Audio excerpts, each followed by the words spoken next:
Hey guys, just wanted to share some thoughts with y'all from the top of my head about is polyglotism overrated? Um, as you all probably know, I started this channel originally under the name Polyglot. I think that was like the original name. It had Polyglot in it, but over the years, when you kind of get humbled by language learning and the process of learning new languages, especially if they're, not related to each other, and they kind of beat you down in a way that, it's just something that I think a lot of people should approach more humbly and just more, taking into account all that it entails because, learning a language it's more than just mechanical process. It's a social interaction. It's cultural immersion as well. You're learning all these nuances, cultural nuances. So, with that being said, I think there's a trend with a lot of YouTubers and people in general who, you know, who call themselves polyglots or who want to be polyglots, and I'm not saying that all of them are fake. I mean, a lot of them are legit. Like I know Moses McCormick. He really did a lot to inspire me to do what I'm doing now. Also, people like Tim Donor. So I'm not saying that there aren't polyglots out there, but I'm saying that I think the term is misused, and I think it's just turned into a fad more than anything else. And I just think a lot more thought has to be put into it. And also, you know, me personally, I've come to the mindset that I'm not really, like I'll settle with just being multilingual, I guess. Which I mean, I know these definitions are kind of arbitrary, but technically a multilingual is 4 to 5 languages, B2 level or above. So I just think, for me at least, I think it is. I do better focusing on a more modest set of languages, modest in number.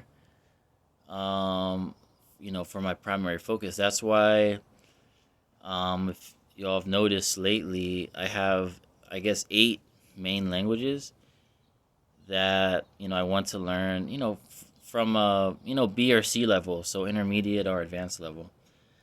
Then I have like 12 others that, or so. Um, I mean, yeah, it's about 12 others that I'm just kind of, I call them like my side languages or B list languages, whatever. And these are just languages that I'm not really that I'm not really gonna put in a strong effort for. It's more of a just me enjoying myself, I guess, having fun. It's a lot of curiosity, and these 12 languages are for the most part related to my top ones anyway. So yeah, like the highest level I would want to get at any of those languages would be A2, so like upper beginner.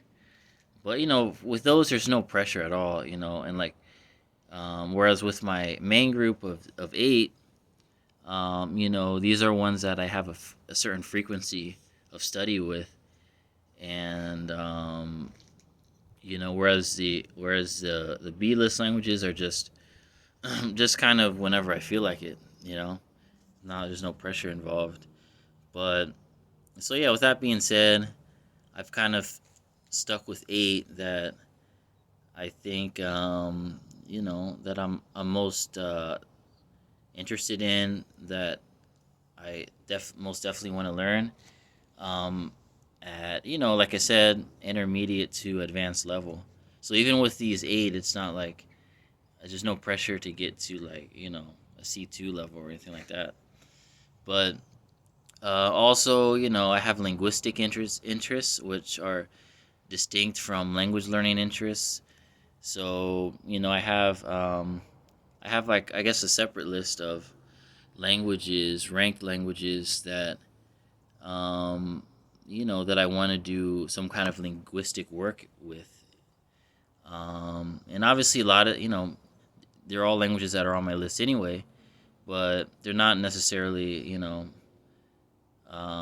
I'll make another video about that. But basically, yeah, um, from my languages, there are certain ones that I'm gonna give more priority for linguistic projects. You know.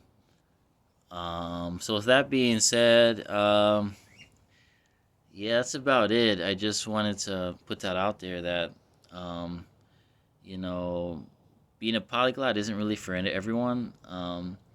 You know, I think there might not be an actual limit, a natural limit to languages, the amount of languages one can learn, but there definitely is a practical limit.